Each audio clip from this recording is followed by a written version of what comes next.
नमस्कार मित्रांनो, मी doctor Rajesh Nandurkar from Nandurkar hospital Pawni. आज आपण बघणार आहोत डोळ्याचे आजार.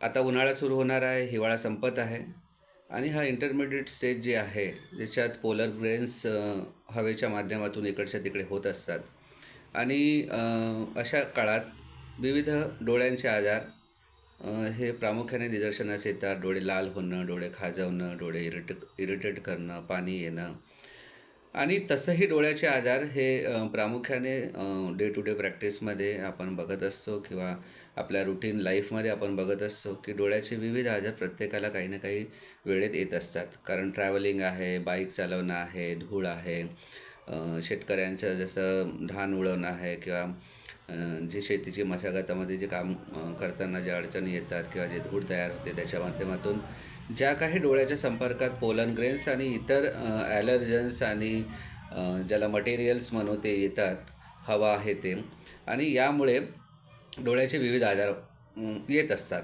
तसेच इंटरनल डिरेजमेंटमुळे शरीराच्या आतील काही बिघाडामुळे ही डोळ्याचे आजार होत असतात.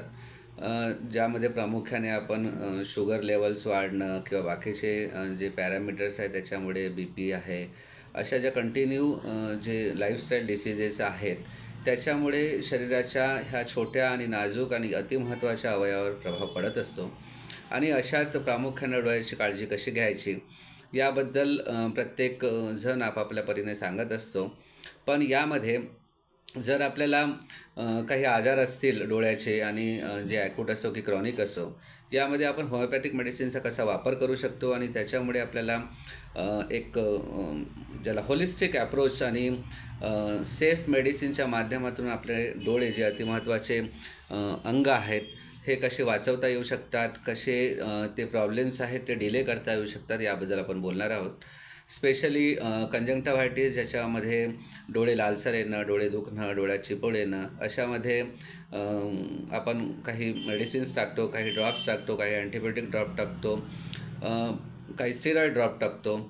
पण याच्याहीपेक्षा अशा होमिओपॅथिक मेडिसिन्स आहेत ज्या नॅचरली त्याला सेफ ठेवून त्याला प्रोटेक्ट करून त्याला बरं करण्यासाठी, जसं युफ्रेशिया आहे, फायसोसिग्मा आहे, बेलाडोना आहे, अशासारख्या मेडिसिन्स आपण होमिओपॅथीमध्ये त्यांच्यावर देऊन इंटरनल मेडिकेशन आणि एक्सटर्नल ॲप्लिकेशन किंवा ड्रॉप्सच्या माध्यमातून आपण त्यांना बरं करू शकतो. कॅटरॅक्ट, ग्लाकोमा आणि अदर जे लाईफस्टाईलच्या हिशोबाने येणारे किंवा एजिंगच्या हिशोबाने येणारे जे काही ज्याला म्हणतो डोळ्याचे आजार आहेत त्याच्यात आपण डिले करू शकतो. म्हणजे जे प्रायर येणार आहेत, जे लवकर येणार आहेत त्यांना आपण डिले करू शकतो. अशातही होमिओपॅथिक मेडिसिन्स खूप चांगल्या काम करतात आणि त्यामध्येही ह्या मेडिसिनचा उपयोग होत असतो.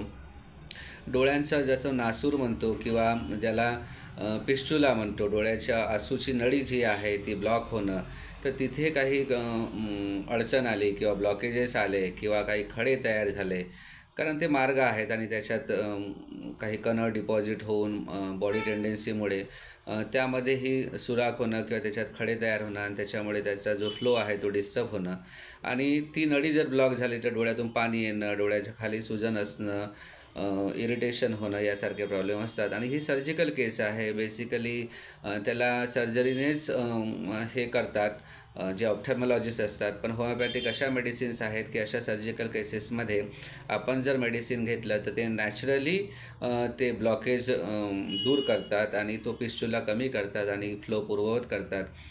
तसेच जसं कॅटरॅक्ट आहे, जे ओपॅसिटी ऑफ लेन्स म्हणतो, ज्याच्यामुळे डोळ्यांना आपल्याला दिसतं, ती लेन्सची ओपॅसिटी जसं शुगरमुळे म्हणा किंवा अदर जे डिसीजेस आहे त्याच्यामध्ये ते वाढतं आणि आपल्या एजिंगमुळे जसं एका वाढत्या वयात कॅटरॅक्ट किंवा ज्याला म्हणू आपण मोतियाबिंद होतो, ही एक नॅचरल प्रोसेस आहे.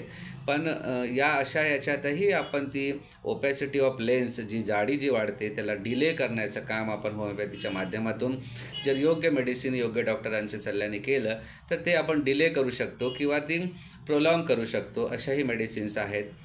ग्लुकोमामध्येही तसंच आहे. आणि आपण डोळ्यांची काळजी घेताना डोळे रोज बाहेरून आल्यानंतर स्वच्छ करणं, थंड पाण्यात टाकणं, डोळे नीट स्वच्छ करून घेणं, कुठलेही हात डोळ्यांना न लावणं किंवा लहान मुलांना जसं आहे बाकीचे हे हायजेनिक जे एज्युकेशन आहे ते आपण जर त्यांना दिलं, इरिटेटिंग जे काही केमिकल्स आहे, हार्मफुल केमिकल्स आहे, परफ्युम्स आहे, ॲलर्जन्स आहे, याच्यापासून दूर ठेवणं आणि ह्या सगळ्या गोष्टी जर आपण पाळल्या तर आपण डोळ्यांची काळजी आपण चांगल्या प्रकारे घेऊ शकतो आणि डोळे आपले निरोगी राहू शकतात आणि येणारे आजार हे आपल्याला प्रोलॉंग करता येते. स्टेरॉईड वगैरेचे डोळ्याचा वापर कमी करा. जे ट्यूब्स आहे स्टेरॉईडच्या, काही भागात खूपच हे असलं तर त्याचा वापर करतात माइल्ड स्टेरॉईड्सचा, पण शक्यतो टाळा आणि योग्य डॉक्टरांचा सल्ला घेऊन आपण डोळ्यांची काळजी घ्या. धन्यवाद.